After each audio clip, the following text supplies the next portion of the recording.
academics my whole life. So I'm happy to spend a little bit of time with all of you this evening talking about sort of what academic medicine looks like, what the pathway through it might look like, what California University of Science and Medicine is doing that might be unique in that space, and to take any and all questions that you might have about the process, about the school, about me, about the life, the universe, or anything that you can think of. The floor is wide open, and I'm happy to answer in any domain where I am knowledgeable, and many of the domains where I have no knowledge whatsoever. I'm not shy about answering, even if I don't know what I'm talking about. So the floor is largely yours to dominate over the course of the next, whatever it is, 90 minutes or so.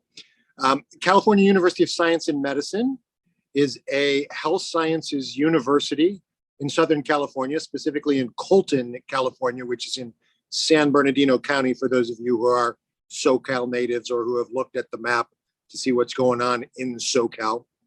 It is the third new medical school in the region. University of California, Riverside has a new school of medicine, which I helped found. Kaiser has a new medical school, which I have nothing to do with.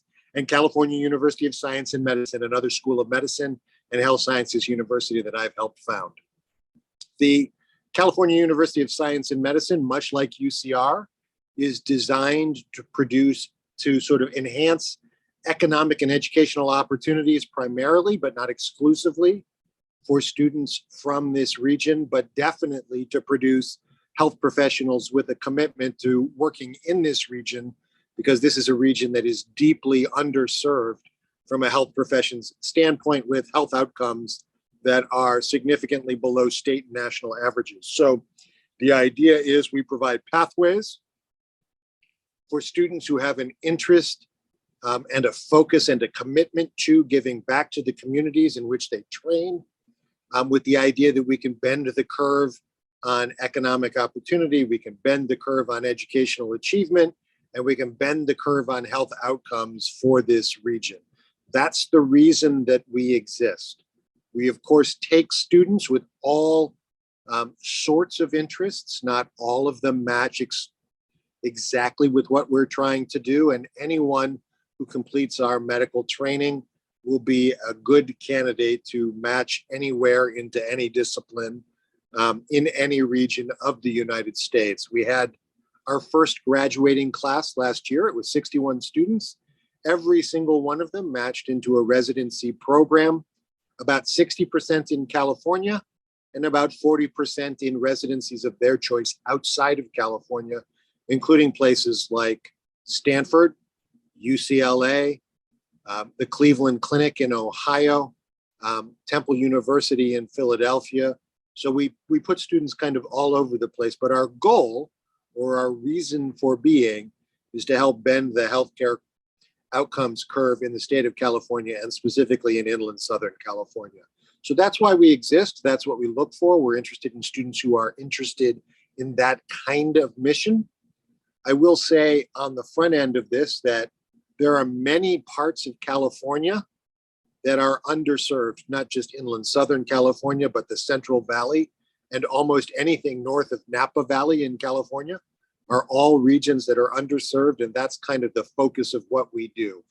Creating, training, and deploying physicians into regions that at the moment have significant access issues for the people who live in those regions. So maybe I'll stop at that point. That's CUSM. That's who I am. And I'm happy to take any and all questions that people might have about anything you can think of. The first question we had was, how does a competitive applicant look on paper for your specific school? That's a great question. I think that the competitive applicant at our school looks like a competitive applicant at many schools. So let me talk about the basics, and then I'll talk about a couple of things that I think are unique to our school. So a competitive applicant is academically prepared, meaning that they have taken the core science courses. They don't need to be a science major, but they need to have taken the core science courses, and they need to have performed well. And performed well means probably a GPA above 3.5. They need to demonstrate their mastery of that core science knowledge by taking the MCAT, which is required for consideration in our school. And although we don't have an official floor, the sort of unofficial floor is about 508. Our average incoming student last year had an MCAT score of 514. So academically, that's kind of what the picture looks like. We look for students who have a strong commitment to service, which will be in your application under the activities section.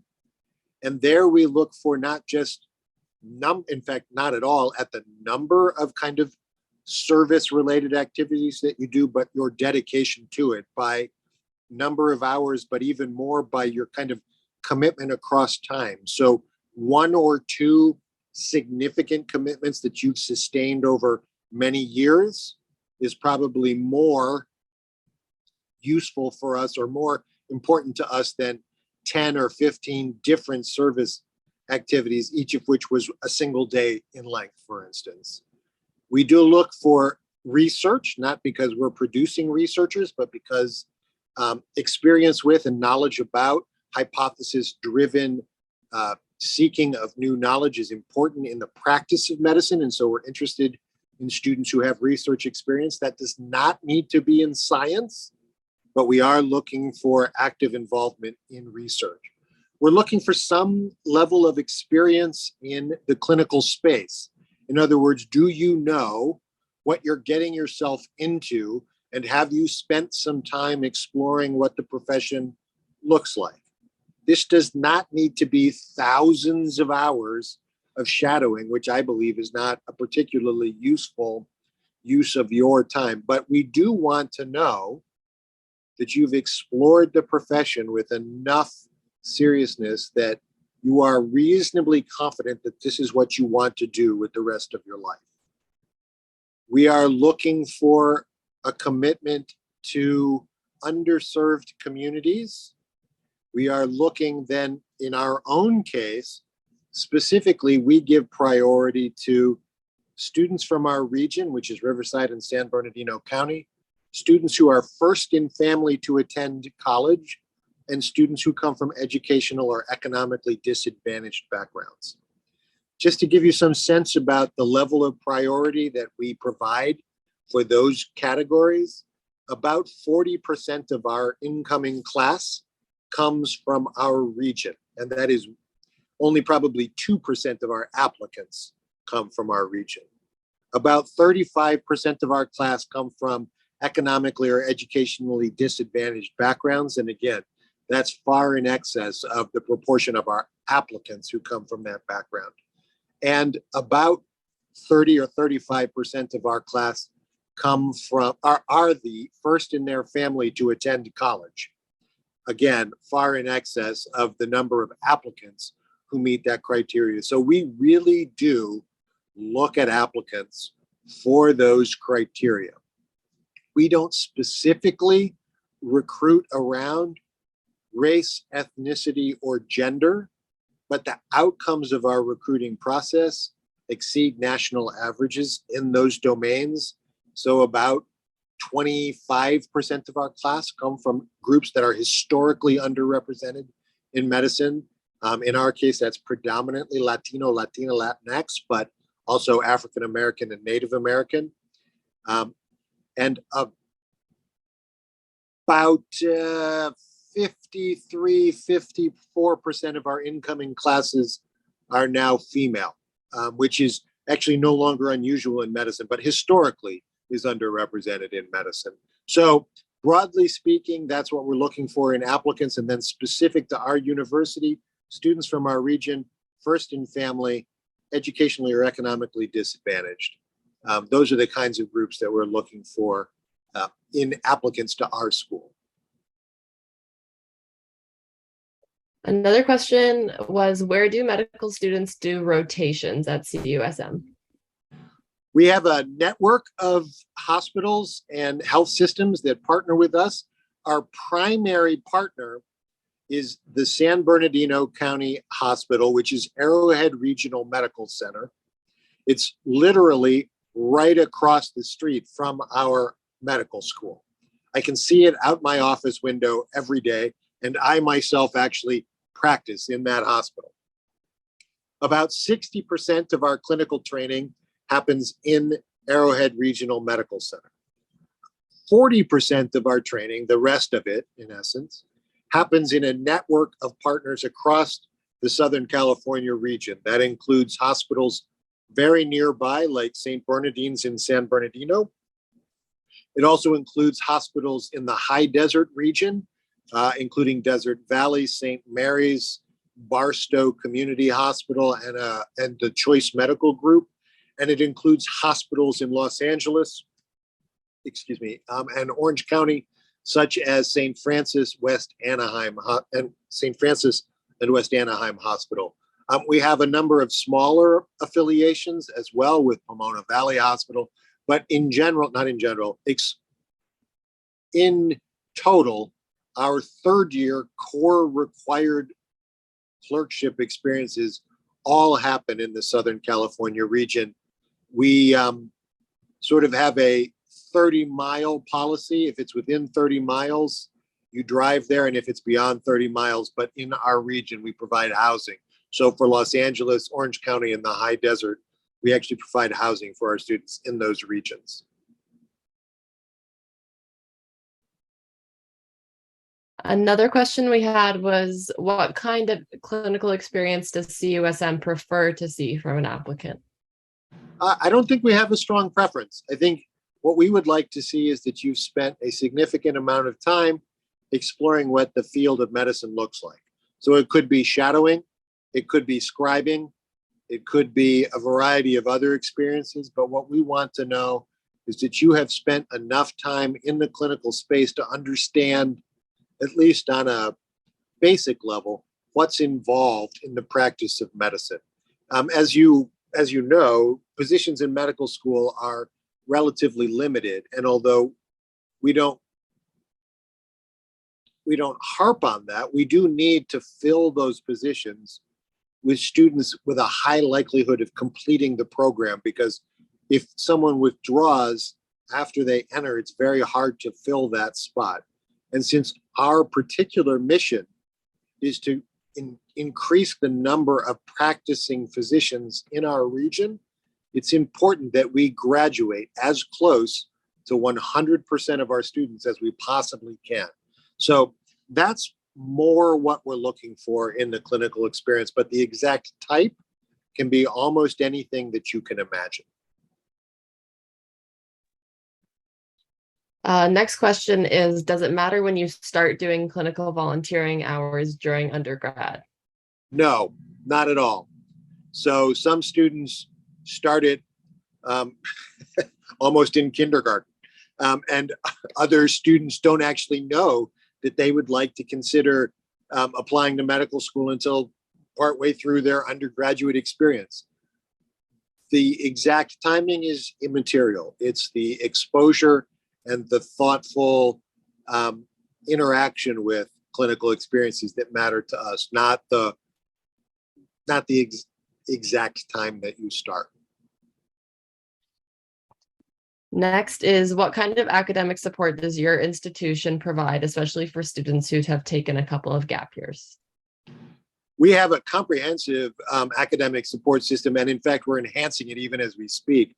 I just hired 3 new people to run what we call our PACE program, which is a comprehensive academic support program for students that actually begins before they arrive and continues all the way through the day they walk across the stage and grab their diploma and move on to residency. That includes things like wellness, mental health support, physical health support, academic support, shared support for decisions about when and how they might take leaves of absence, augmented educational support for students who need additional study time. And we've actually, in our curriculum, developed a 6-month period of time after the completion of core medical science training, where students can do any number of things in that space, but students who need additional academic support to feel comfortable moving forward, have up to 6 months of additional augmented support for their academic preparation for instance, taking the USMLE Step 1 examination. So we have a pretty comprehensive package and a pretty robust set of faculty, staff, and administrators who oversee the process of making sure that every student who enters our school is going to graduate from our school. Another question is, how does admissions look at retaking classes for grade enhancement? We actually run a post-baccalaureate program designed exactly to help students to position themselves better for admission to health professions, including our own medical school. So I can't, as the Dean of the School of Medicine, I have no role in admissions. That's a requirement of our accreditation. So I can't tell you what the conversation inside the room consists of for the admissions committee, but I can say that in general, we're supportive of the idea that whatever you need to do to acquire the skills, knowledge, and experience necessary to be successful in medicine, we're supportive of having you do that. And we will assume that if you acquire those skills, that knowledge, and that experience, we will be interested in talking to you about whether or not you're a match for our program.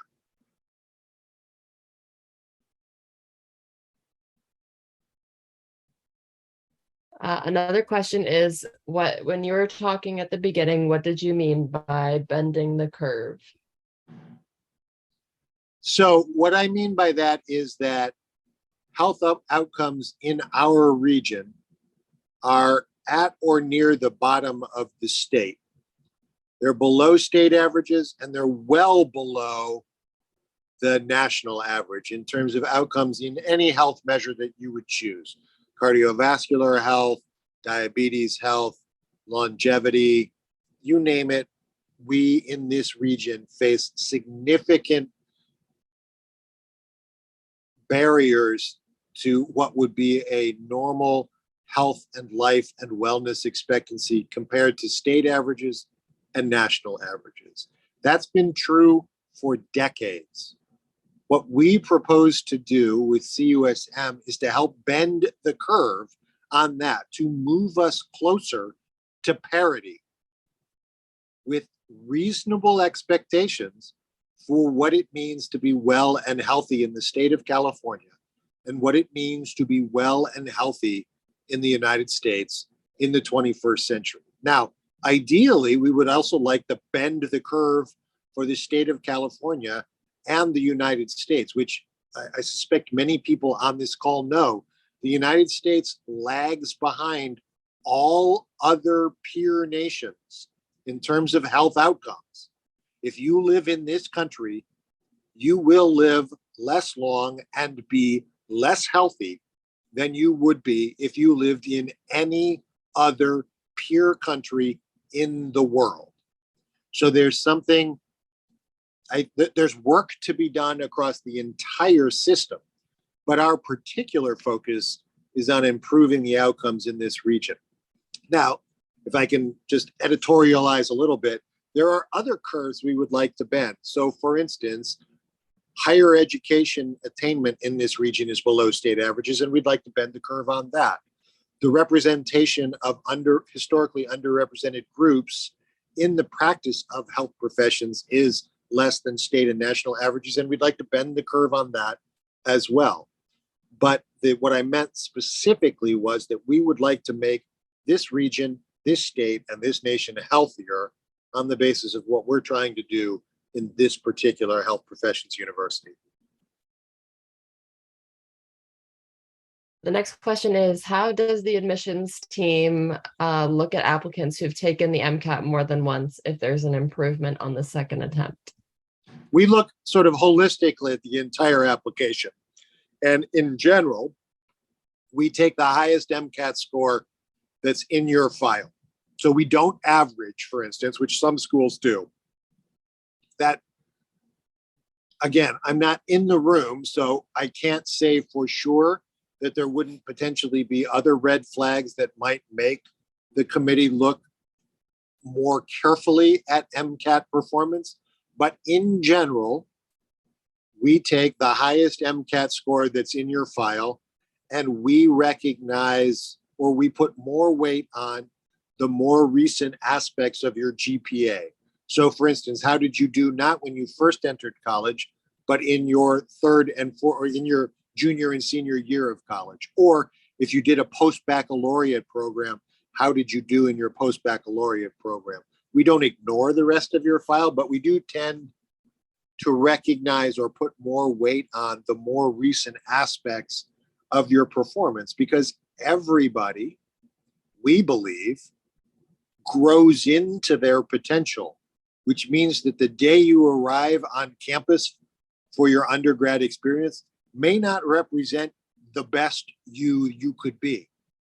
And we're open to the possibility that you can demonstrate your potential at some point after orientation week of your undergrad experience.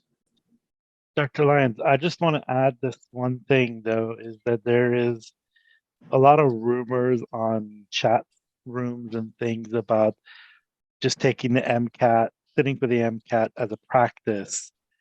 And that's been happening quite a bit lately. And I don't know who started it, this rumor, but a lot of people are sitting for the MCAT for practice and then going back and hoping to improve. And that's actually not what everybody that has ever taken the MCAT says, but just want to touch on that if you could add that a little bit to so that. that's a great point. So we do look holistically at your MCAT performance. So if you demonstrate improvement, we will, in our school, in general, look at that second score.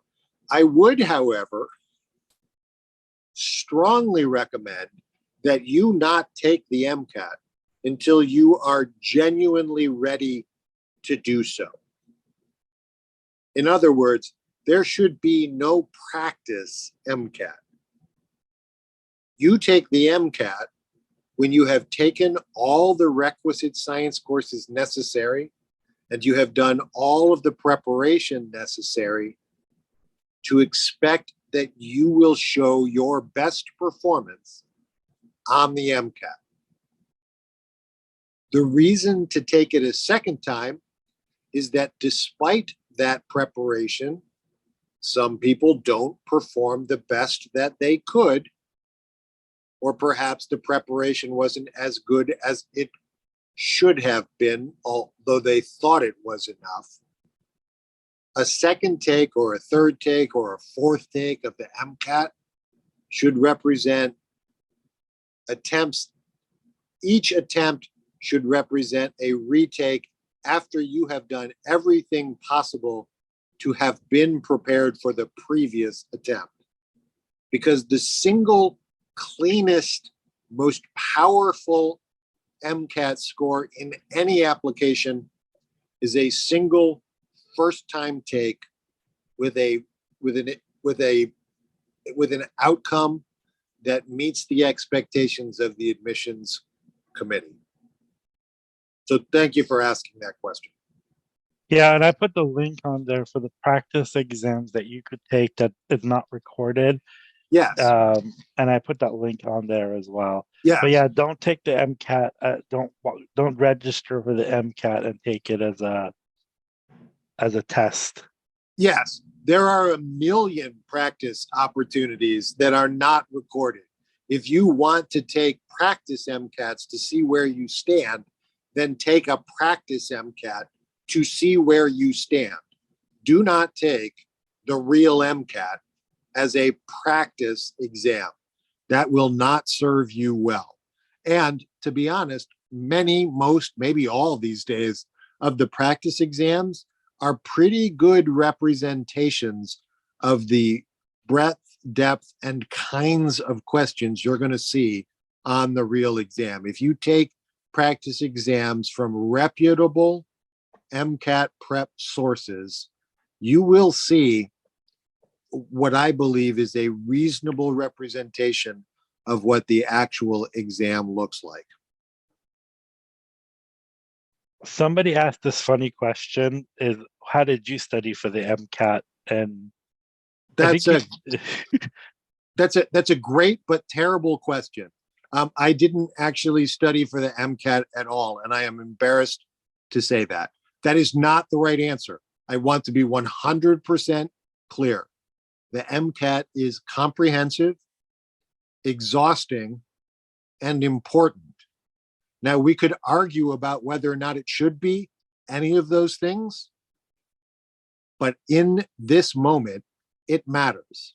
So do not follow the Dr. Lyons pathway.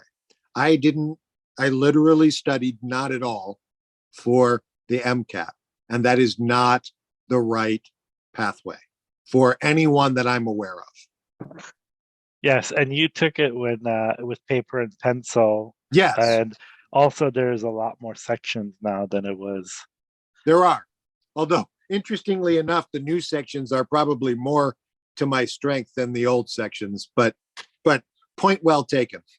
There are more sections. It's a broader exam. Do prepare. Do be ready. Do take it seriously. I have lots and lots of personal and professional problems with the role that the MCAT plays in admissions to medical school, but that's a conversation for a different day. Right now, in 2021, MCATs matter a lot for getting into medical school, and everyone should know that.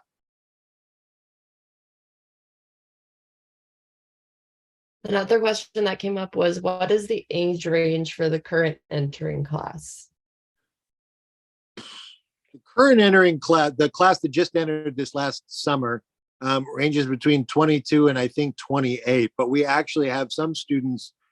We have one student in our current senior class who's in her 40s, and we have several students who are in their 30s. So we have a pretty broad range. About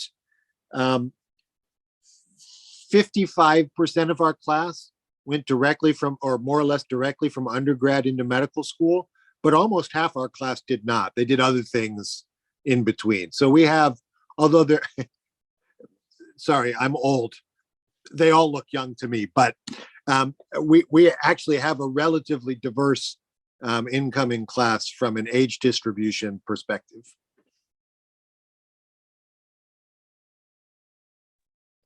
Another question was, could you please speak about the application process for CUSM, and do you send secondary applications to every applicant?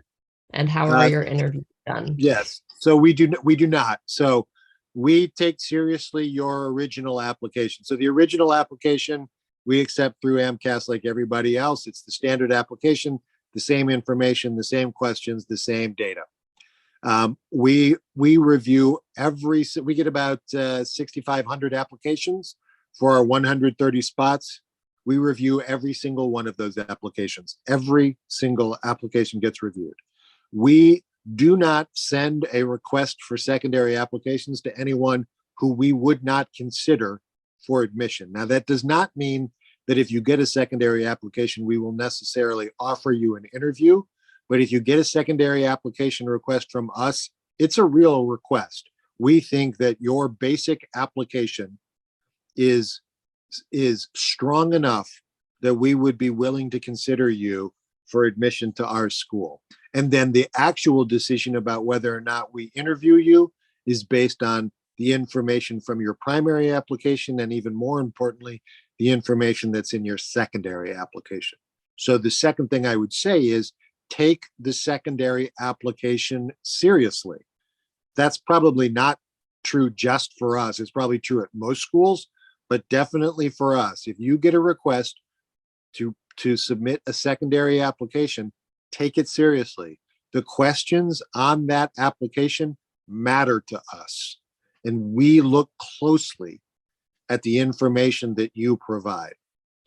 The interview process itself is a relatively standard interview process.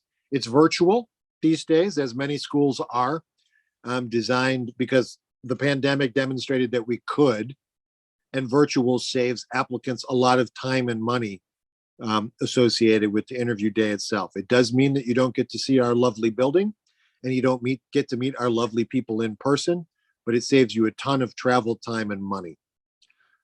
There is no disadvantage from our perspective to interviewing virtually. We look for the same basic things in our applicant pool, and the sort of interview experience, except for the fact that it's virtual, is indistinguishable from our former live interview process. The only difference is that we don't feed you totally mediocre Subway subs with chips and a cookie. Another question is, what does your program curriculum involve, and has it changed in recent years? If so, in what way? Great question, especially because it's just changing right now. So we have a case-based active learning curriculum for the pre-clerkship phase of our curriculum, which means that we have an integrated, system-based, case-oriented, small group delivered, flipped classroom curriculum.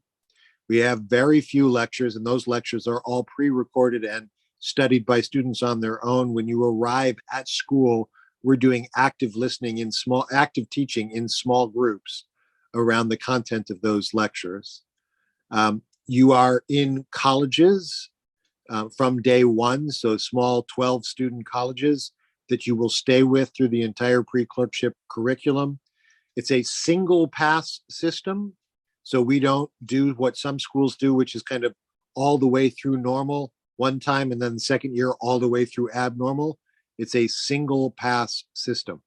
However, our track record in terms of student performance is that we get students on average who come in with GPAs and test scores that are below the national average and who perform above the national average on step 1 and step 2 exams. So I feel quite confident that our curriculum is delivering what we expect it to deliver. We have a strong clinical component from week 1 of the curriculum, including clinical skills. What's changed, however, is that we shortened it from 2 years to 18 months. So the class that's sort of second year students right now will complete their pre-clerkship training in December of this year. In other words, 18 months after they started. And as of January, they will be clinical students free to either start core clerkship training or to do the 6-month professional development semester that I spoke of earlier, where they can create a custom crafted experience designed to enhance their educational experience in a way that's specific to what they would like to do when they grow up. 6 months for research, 6 months for electives, 6 months for academic enhancement, 6 months for community service, 6 months for them to craft an experience which will be unique to them. They will be the only medical student in the entire nation who will have done exactly what they did in that 6-month period, and it becomes a part of their portfolio when they apply for residencies. The core clerkships look like most schools. We complete them all in 12 months. Students do each core clerkship twice. First time through the first 6 months, and then you come back and you do them all again in the second 6 months. What that allows is for students to look their best in every discipline, no matter what they want to do for residency and for the rest of their professional life. So no more concern that you wish you want to be a surgeon, but you're doing surgery in the first block of your third year and you look exactly like what you are, a completely inexperienced medical student. Every student will have an opportunity to shine in the discipline of their choosing as a mature clinical medical student. So, and then the fourth year looks like most medical students. It's a combination of required, elective, and interview experiences designed to prep you for the residency match process. The next question is, what is the focus of each college and how are students placed into learning pods? The colleges don't have specific focuses, so this is more like Hogwarts and less like individual colleges, meaning you're in a college designed to create a small learning community, but every college is going to have the same basic educational experience. We distribute the students, so there's no sorting hat involved, in case anyone was wondering.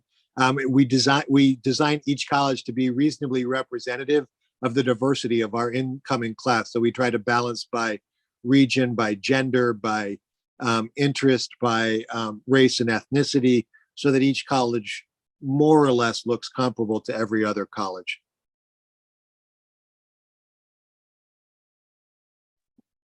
I guess a pretty straightforward question is your program fully accredited? From a medical school perspective, the answer is yes. So you can't actually run a medical school in the United States unless that it's considered to be fully accredited. Now, fully accredited in medicine, if you're a new school, has 3 stages: preliminary, provisional, and full initial accreditation. We are at the preliminary phase, although we'll be provisional as of February of this upcoming year, 2023. We just had our site visit for that, which went very well. But just so that there's no confusion, preliminary, provisional, and full accreditation in medical schools are all the same. Every student who enters a school with any one of those statuses is guaranteed to finish the program and is guaranteed to be considered a graduate of a fully accredited program. So our status, to be clear, is, as of today, is preliminary accreditation, but from the standpoint of accreditation for medical schools, that is indistinguishable from any of the other 150 accredited allopathic US medical schools. Yes, and if they were, and they had students that matched into residency, so that's one of the requirements. So yes, we actually matched 100% of our graduates. We had 61 graduates in our inaugural class, 61 students who matched into residencies. The next question is it late to submit a secondary application 2 weeks after receiving it? No. I would recommend that everybody who's interested, who has an opportunity or an invitation to submit a secondary, do so. Broadly speaking, this is not unique to our school. Anyone considering applying to medical schools, sooner is always better. So the application cycle, as you all know, starts early in July. And the closer to that opening date that you get your application in, the better. The closer to the day that you're offered a secondary application that you get it in, the better. The closer to when you get an interview offer that you say yes, the better. Sooner is always better, but whenever is better than never. If you do not submit a secondary application, you will not be considered for admission. So although late might not be as good as early, it's still better than never. yes, the only statistic is if you don't apply, there's 100% chance that you won't get in. That is correct. If you don't ask, the answer is always no. But That is also, correct. But also the old saying goes, "Early bird gets the worm." You know, Yes. there's a Well, both because are it's true. rolling admission. You know, every school Yes. is rolling admission. So Yes. So, I mean, just to give you some sense of how this works, we get about 6,500. Sorry, I got something that popped up. We get 6,500 applicants a year. We offer about a little less than 600 interviews. As soon as those are full, we're done. So the sooner you let us know that you would be interested in an interview, which means completing your secondary application, the more likely we are to still have one of those 600 spots available. But there's no question that access to those spots is highly competitive. 6,000 down to 600, down to about 300, a little less than 300 offers of admission, down to 130 actual matriculants in each of our classes. So the sooner you're in the mix, the better it is. However, I really would say no matter how late it is, it's always better to submit than not if you think you're interested. Another question is, what kinds of scholarships does CUSM offer? So CUSM offers a couple of different kinds of scholarships. We do have a small number, about 8 a year, of full ride scholarships for students who agree to practice in this region for 5 years after they finish residency training. We also take 15% of all tuition revenues and put that toward scholarship support for students. It's not full ride scholarship, but it does defray the cost of admission. It's predominantly focused on students who meet our high priority selection criteria. Again, from the region, first in family, economically disadvantaged students who are considering being members of our incoming class. But our overall figure is that about 25% of our tuition dollars go back into scholarship support for students with demonstrated need. Another question is, are there options for students to explore other paths for their degree, like PhD, MD, or MS programs? Yes, we don't have any PhD programs, but we do have linkages with a variety of master's programs. I will be unable to give you the full list off the top of my head, but the classic ones that you would probably be thinking about, or that would be on most people's lists, we have access to MPH programs, we have access to MBA programs, and a number of Masters of Science programs with a focus in biomedical sciences, in industry-related research, in medical genetics, in, again, I won't be able to do the whole list. We do not have, at the moment, any affiliated PhD programs.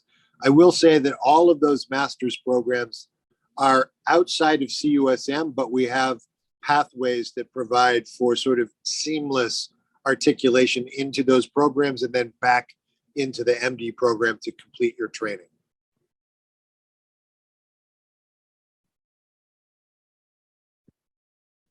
Next is, how does CUSM review reapplicants? Do you compare the two applications?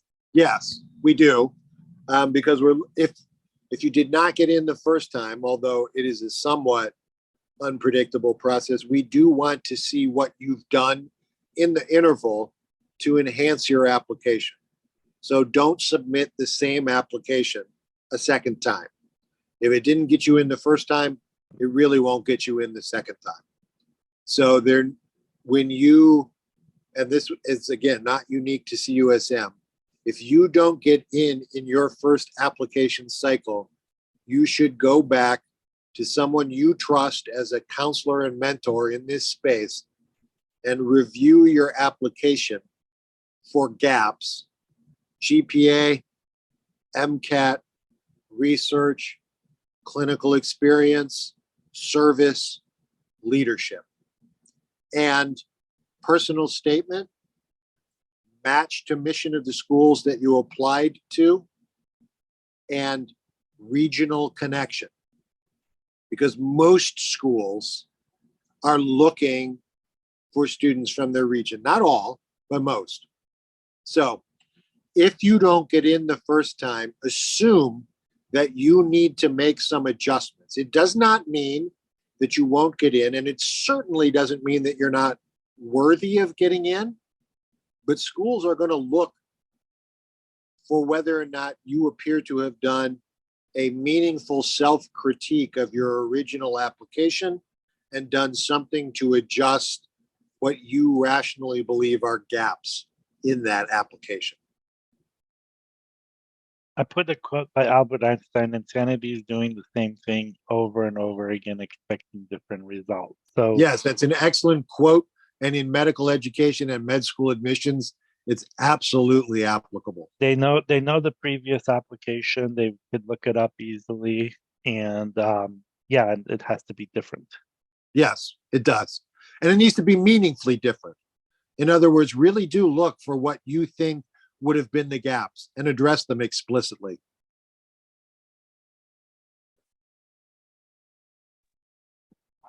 Another question is, does CUSM have any programs that look into global health? Yes, we actually have a pretty strong global health program, including partnerships in sub-Saharan Africa with a couple of universities there.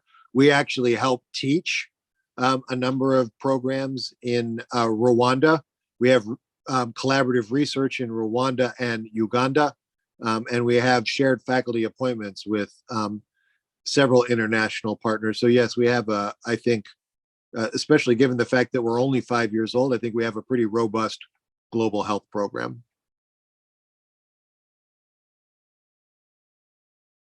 Someone asks, is there any financial support other than scholarships? No, I mean, there are loans.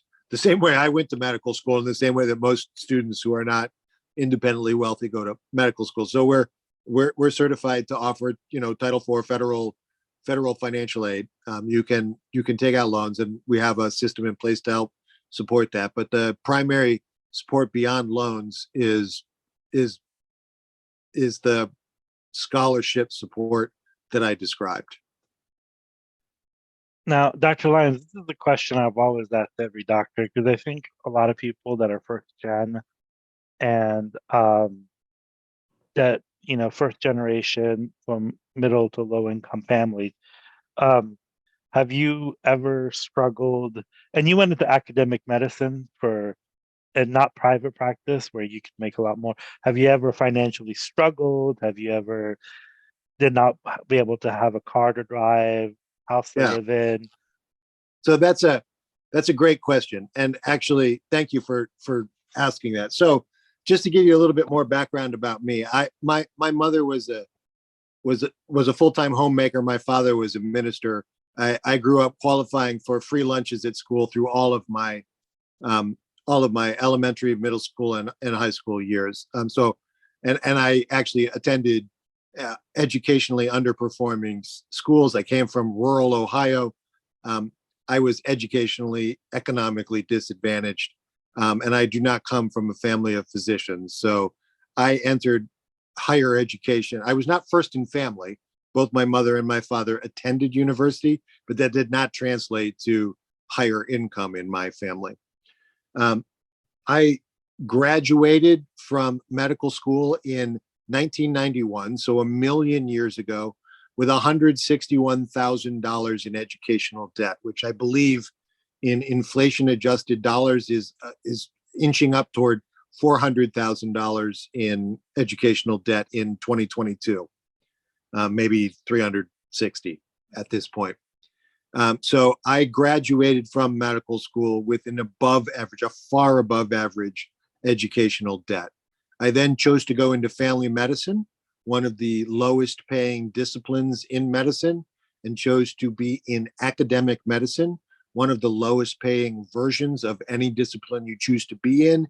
And then my initial 20 years of practice were in New York City and Philadelphia, so two of the most expensive places to live in the United States. I've never been homeless. I've never failed to make a loan payment. I've never failed to put food on the table. I have a wife, 2 kids. I've owned a house in New York, in Philadelphia, now in California. My loans are all paid off at this point. So it is possible in medicine to make the decisions that you want to make and pay back the loans that you need to pay back. I'm not suggesting that it's easy, and I'm not suggesting that it wouldn't be better if we could provide better financial support. But I am saying no one should choose not to go into medicine because they're concerned that financially it's not viable.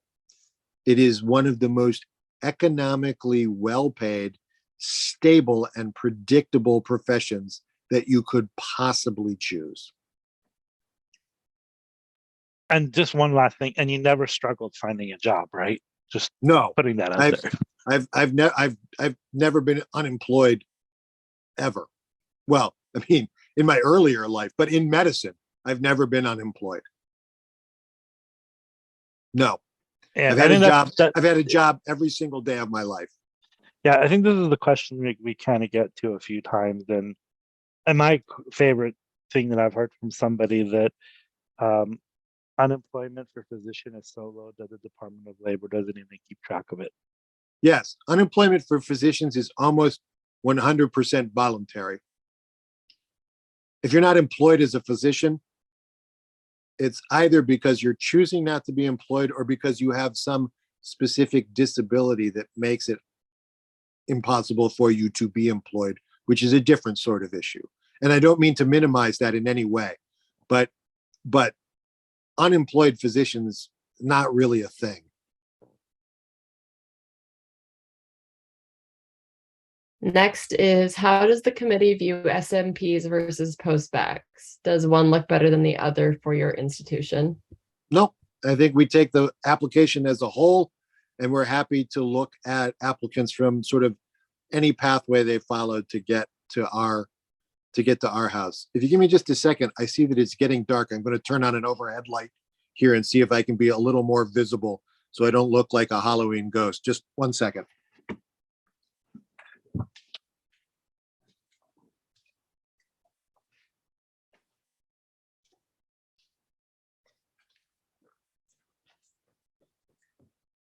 Yeah, that looks a little bit better.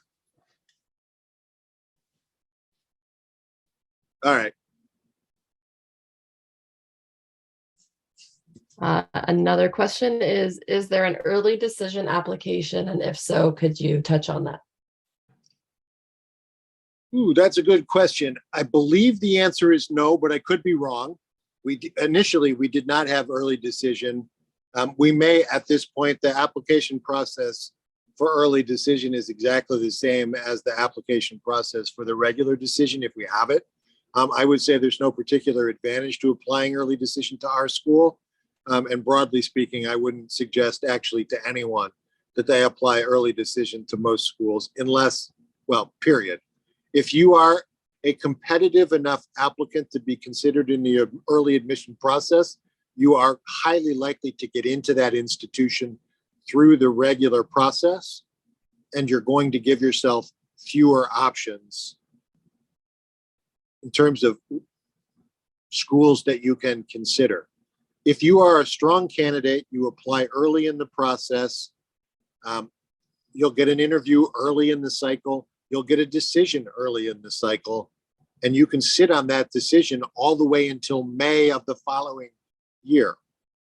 But you can also be available to other schools that might be of more interest to you. So I don't personally, and anyone on this call is welcome to make obviously the decision that makes the most sense to them. I do not see the value of early decision in medical school admissions.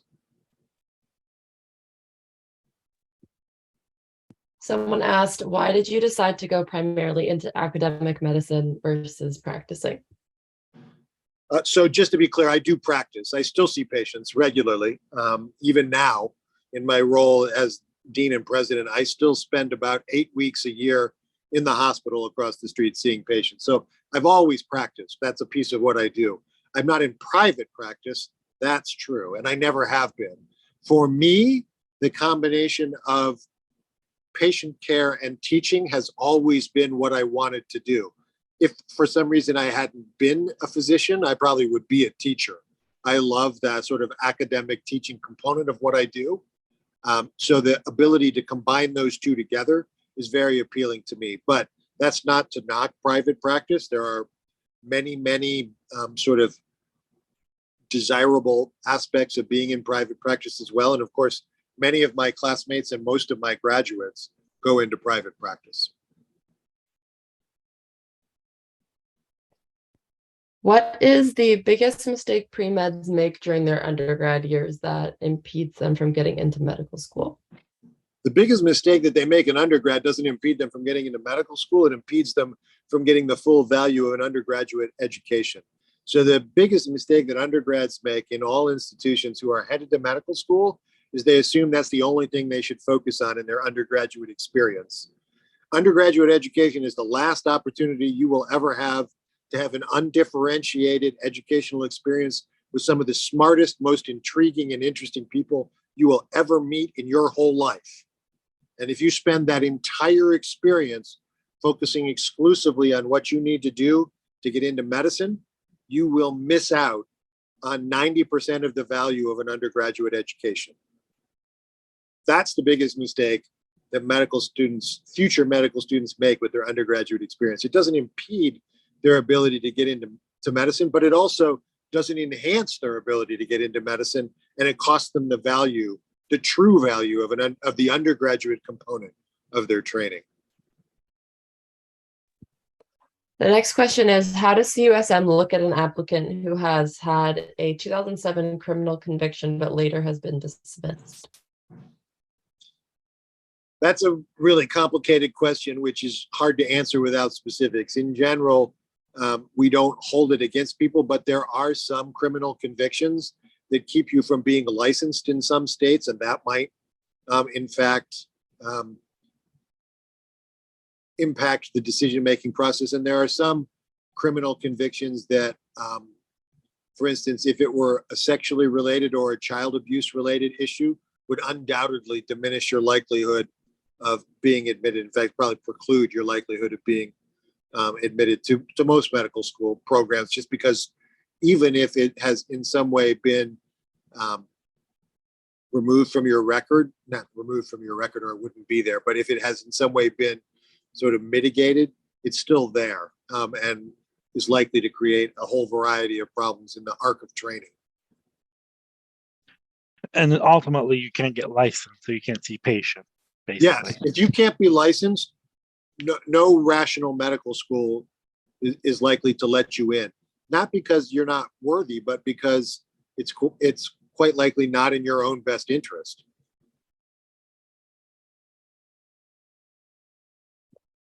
Another question is, does CUSM send rejection notices to applicants that won't be considered for interviews? No, I believe the answer is no. Let me think about that. I believe the answer is no. If you interview, you will not get a rejection notice until the end of the cycle. So let me work from the stuff I do know to the stuff I'm a little less sure about. So if you are one of the 600 or so students who are offered an interview, you will not get a rejection notice until we finish the cycle. You may get a wait list. You'll get either a wait list notice or an acceptance notice. So if we've accepted you on the basis of your interview, you'll get that notice right away. If you're on the wait list or we're not sure, you'll get a wait list notice, and you won't get rejected until the end of the whole cycle. So you won't be rejected if you have an interview. I guess I'm not as completely sure, and again, I don't participate in the interview process, whether or not we explicitly send out a rejection notice if we are not going to interview you at all. I can say, however, that if you haven't heard that you've been offered an interview by, say, mid-November, that's the equivalent of a rejection, because we're really offering almost no interviews to no new interview opportunities exist after mid-November in our usual cycle. So if you haven't heard from us by mid-November, that's kind of de facto the same as a rejection letter.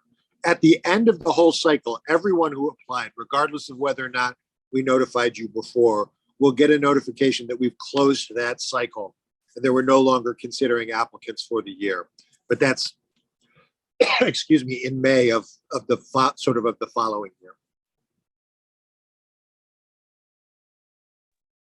Another question is, what does the admissions team look for in a personal statement? Great question. I think there are as many different variations to that as there are reviewers of applications, but generally speaking, what we're looking for in a personal statement is something that makes you stand out from the other 6,000 applicants that we're looking at. So something in there that's unique to you, something that's in there that's unique to your journey to the medical school application process, something that's unique to you as a person, something that's unique to you as a personal or professional value, something that would allow us to say, oh, that's you, not the person standing directly to your left. Again, that's not unique to CUSM. most schools are looking for something like that. We are also, to be honest, looking for things that strike us as red flags. I will just say, don't write anything in your personal statement that you wouldn't share with your parents. Over the course now of doing this for almost 3 decades, I can say I have read personal statements that said things that I just cannot believe someone put on paper. I know that no one on this call would ever write a personal statement like that, but somebody does. So hand it to someone else, someone who's not in medicine, and ask them to read it and at least give you feedback about whether or not you've said something that is so weird it raises eyebrows. That you do not want in personal statements. By all means, express your quirky self-identity. But don't tell me, for instance, as one person did in my experience, that they like to dismember dead animals. I don't know who thought that was a good idea to put in a personal statement, but I can tell you it doesn't reflect well on you when you write it down and include it in your admissions file. Yeah, that's how Jeffrey Dahmer started. Yeah, that's just, don't say it. And I don't think you need to know that. Hand it to somebody else. They will also tell you, don't say that. I just want to add something. A couple of people in the chat have asked questions like detailed about their personal application.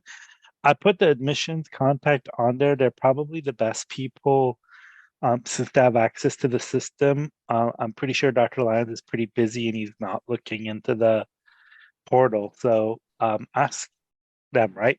Is that a correct assumption? Yes. I mean, if I get inquiries, I do forward them to the right people. But again, at every medical school, the dean of the School of Medicine is actually required by accreditation standards to stay outside of the application process, so that all that I can do if you contact me, and again, I'm happy to have you contact me, is that I will forward it to the appropriate people in the admissions process. So if you have their contact information already, you'll save yourself a step by just sending your queries to them. This is a really good question. I'm a student with speech impediment, stutter, discouraged to apply to CUSM.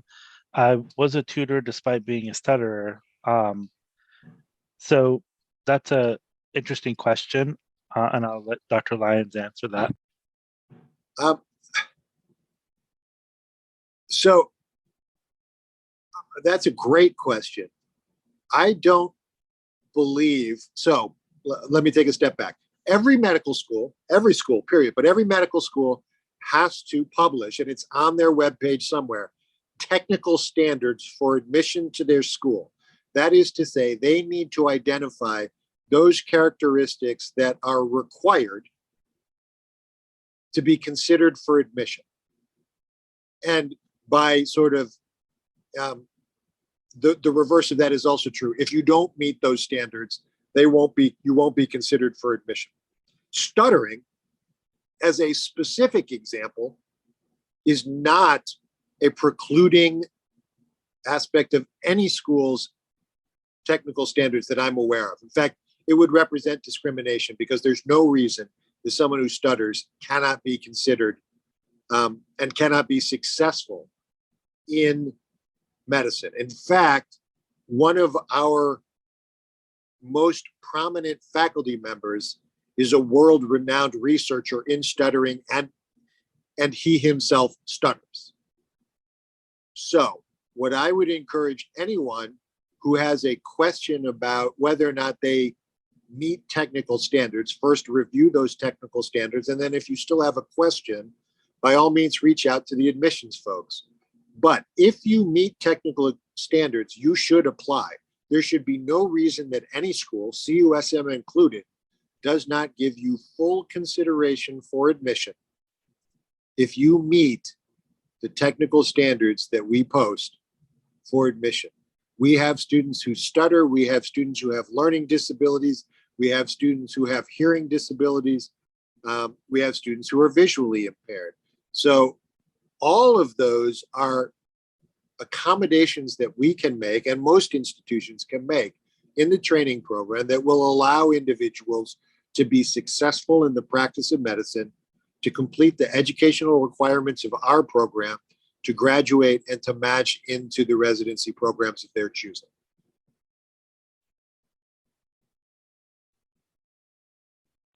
The only thing I would add is I work in the ER, and one of our hospitalists, he's deaf, and he's actually an excellent doctor, and he's found ways to have an interpreter with him, but also uses different techniques when he's listening to heart and lung sounds, and he's been able to practice and go through medical school residency, and now he's an attending, and so there's a lot of disabilities, and actually the president of the United States is a stutterer. So, I guess Yes. if he could be president, I think medical school should be a little bit easier to get in and practice medicine.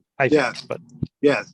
So to give you actually an extreme example from my own personal experience, when I was in my first job in New York City, at Albert Einstein College of Medicine, they actually admitted a student who was quadriplegic from the neck down, could not move.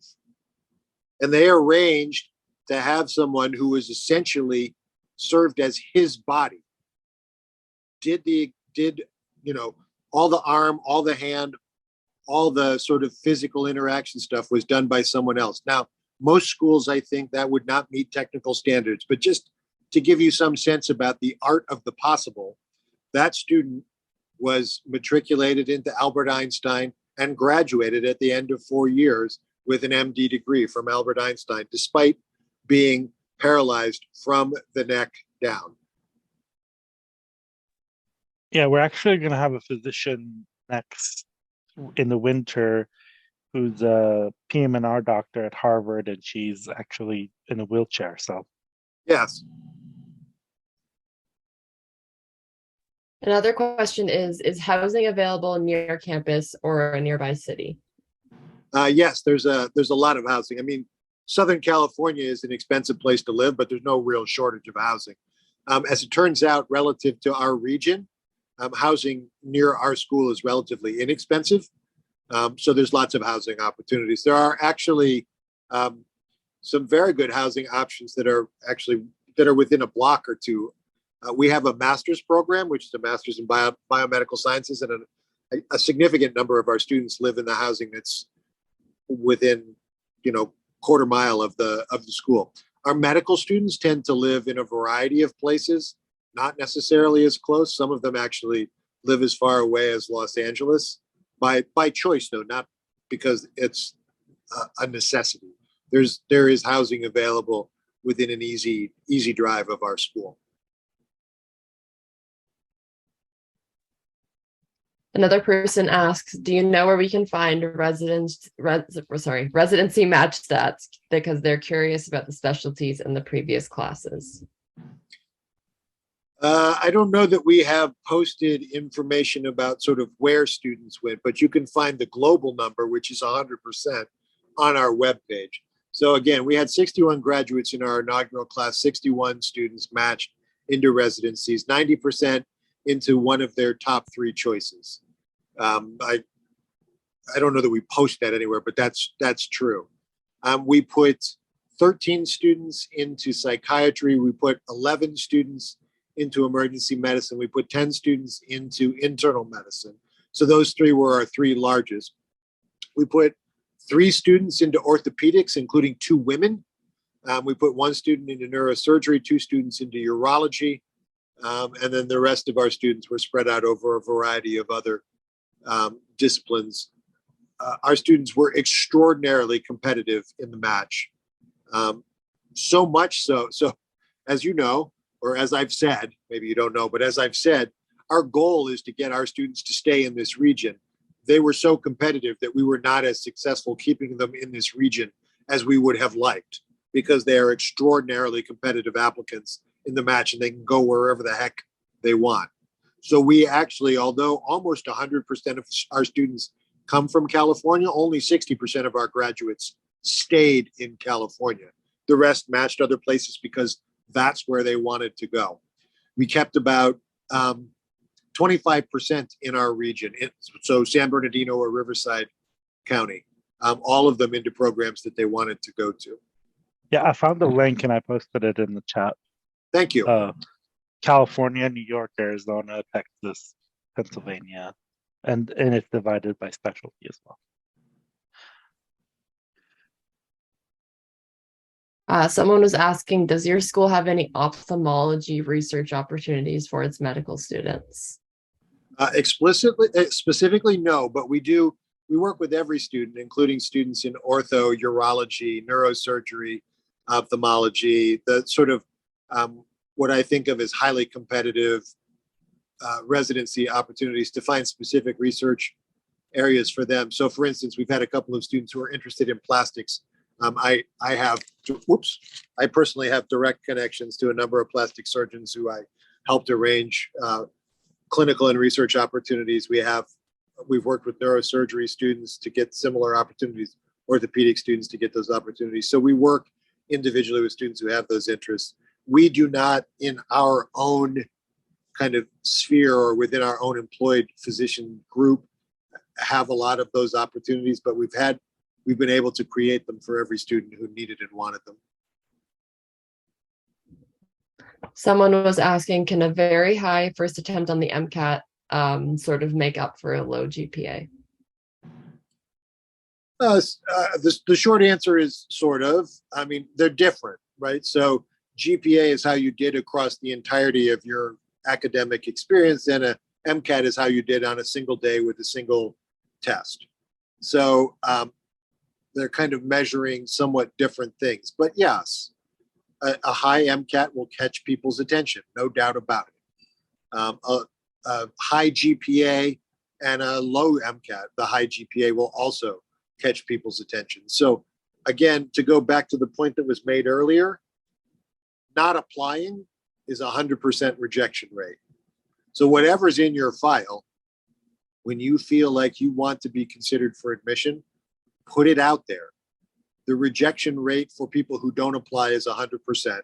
The rejection rate for people who do apply is also discouraging, but it's not 100%.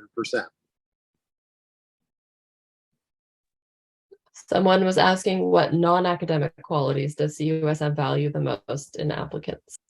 So the quality that we value the most is that we like you. We're a new and relatively small, well, actually, we're not that small anymore.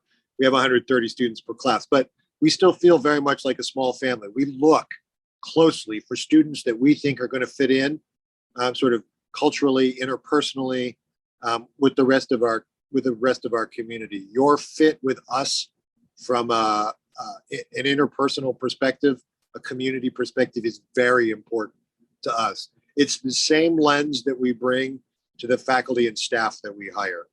We want to create an environment that's warm, welcoming, equitable, diverse, and inclusive.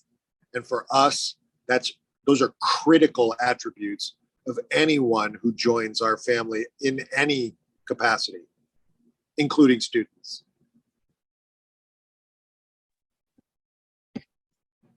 Someone asked, what is the CUSM acceptance rate? Depends a little on how you measure it, but I'll give you the statistics, and then you can calculate it any way you want.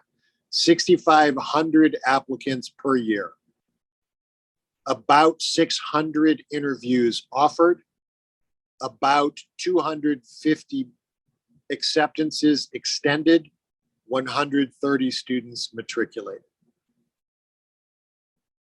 And 100% that didn't apply didn't get it. Yes. And if you didn't apply, 100% rejection rate. Another question is, what is the typical turnaround time between interview and acceptance? I think it varies a lot. So there's a small number of students where the turnaround time is almost immediate. So just to give you some sense about what the process looks like, you submit, as you all know, starting in July. We begin sending out offers of interviews sometime in late August or early September. The first interviews are in October. when you interview, all of our interviews are on Friday. Our admissions committee will meet the following week, and we usually consider applicants from the previous week's interview cycle. So within a week and no more than 2 weeks, you'll be considered by the committee. There's a small number, and it's truly a small number, of students who are admitted and told that they're admitted on that first pass. So for those students, that small number of students, the turnaround time is potentially less than a week. But that's a very small number of students. And the fact that you don't hear within a week does not in any way mean you're not getting in. Beyond that, it's a sort of a complex formula that the Dean of Admissions and the chair of the admissions committee do to sort of manage how quickly we admit additional students, because it's sort of half art, half science to admit students at a rate that doesn't leave us with more acceptances than we can manage. So it could be, it could be as short as a week for a very small number of students. It's more like a month, a couple of months for most students.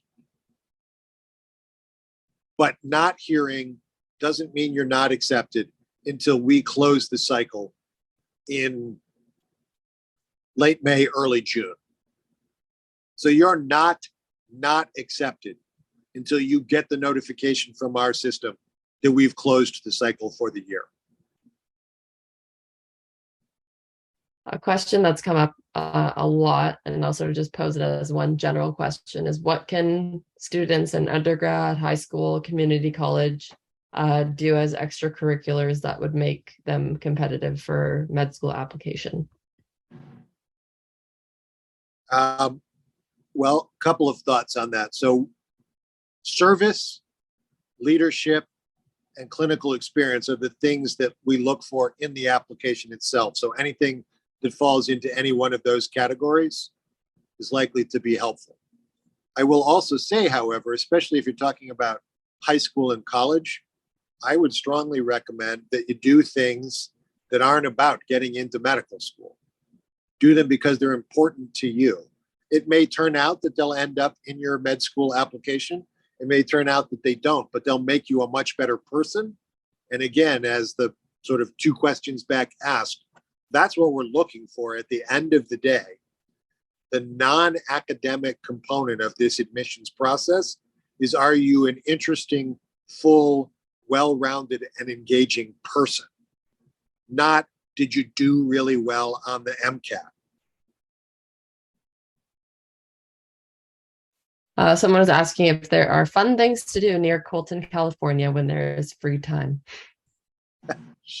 Well, the tourist bureau of the region would tell you that there's a million fun things to do near Colton. So we're centrally located in Southern California. So depending on what you like to do, we are close to LA. So if you like urban kind of things, it's easy to get there. If you like the beach and the sort of stereotypical SoCal things, it's easy to get to Huntington Beach, to Newport Beach. That's a 45-minute drive, right? Yes, that's exactly right.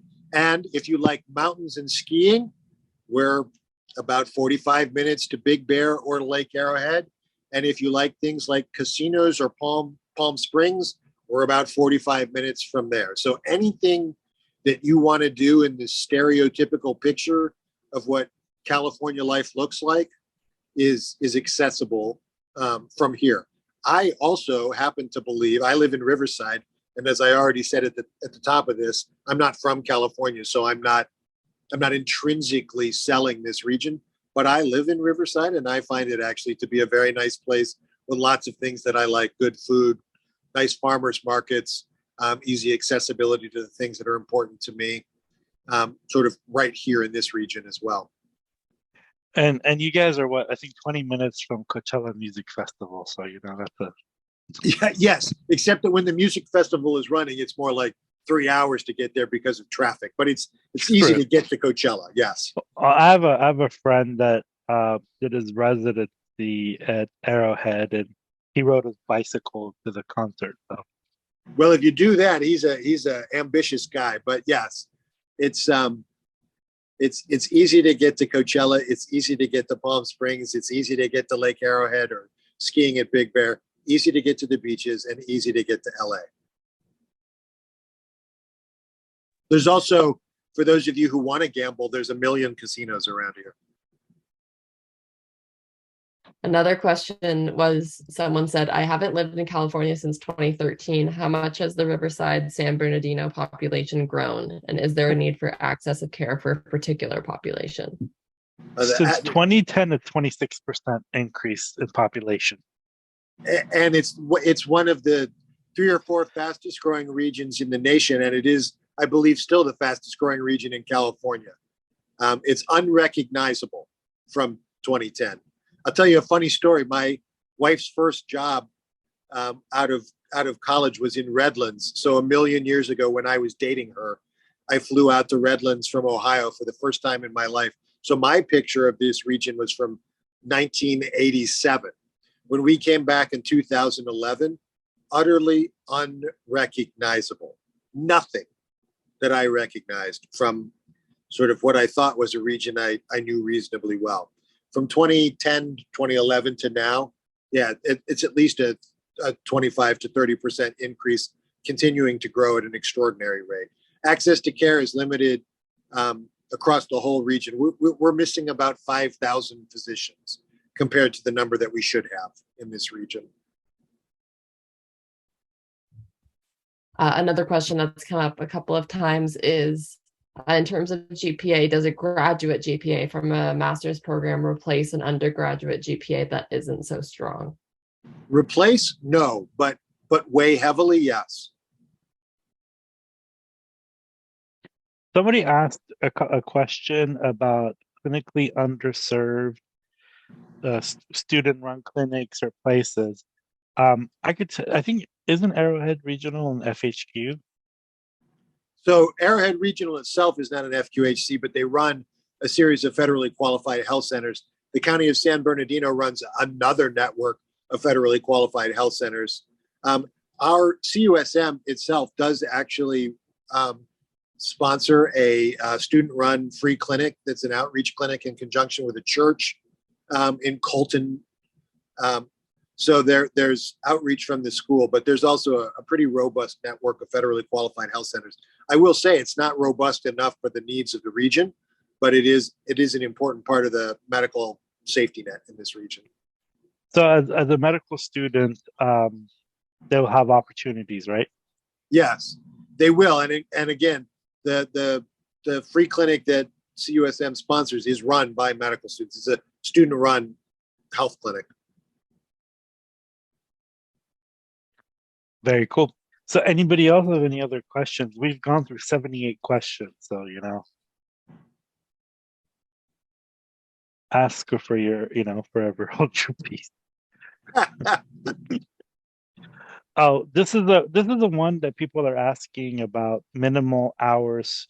So this is kind of like the secret sauce question. What is the secret sauce? Like, what's to getting into your medical school? Everybody wants to look for the secret. I don't know that there's a specific secret that you could identify, bottle, and sort of guarantee that you would get in. But I would say that we take very seriously exactly what I said. We are looking for people that we like as people, who are committed to our mission with a demonstrated track record that makes us believe that, who are interested, who are from and interested in giving back to this community. That is the secret sauce. It's not secret. We say it out loud all the time, but I believe we actually sort of walk the walk, not just talk the talk. We really do look for and admit students who look and sort of feel like that. The other question is, what is the minimal amount of hours of research that you're looking for? Volunteer, clinical experience? Like, there's been a couple of varying questions about that, and then wanted to No, get your feedback on that. there's no minimum number. And I would actually say that more is not necessarily better. Now, 0 is probably too low in those domains. You probably need some in all of those. And to a certain extent, more is better, but not infinitely so. So, 5,000 hours of research is not going to impress anybody more than 1,000 hours of research, unless you've got research outcomes, you've got publications, you've got posters, you've got presentations to show for it. But just standing in a lab for 5,000 hours is not going to impress anybody. Same is true with clinical experience, like enough to let us know that let us believe that you have a reasonable understanding of medicine. But in 3,000 hours standing, feeling bored next to a physician doing nothing, I don't know. That doesn't seem tremendously useful. Leadership and service might be the exceptions to those. More is probably better in those domains. But again, there's no minimum number.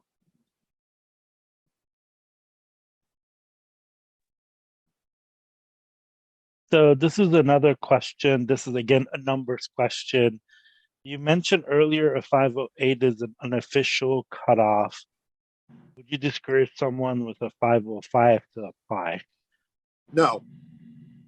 And for exactly the reason that we've said several times, your chance of getting into the school, any school, if you don't apply is 0. Your chance of getting in with a 505 may or may not be good, but it's higher than 0. And if you look on the MSAR, they give you a median number, but it's a range, and so Yes. usually you get that number in a range. Yes, and you should understand that for all schools, no matter what they post as their average GPA or their average MCAT, every school has a range, which means that their average, whatever it is, whatever the average MCAT score is, whatever the average GPA is, about half their class is below that. So you should not be discouraged from applying to a school simply because your numeric scores don't appear to match their average posted scores.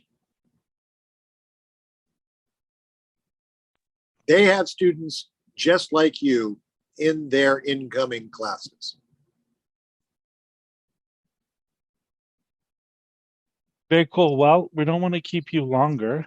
And I think you've answered many, many questions, and we really appreciate it.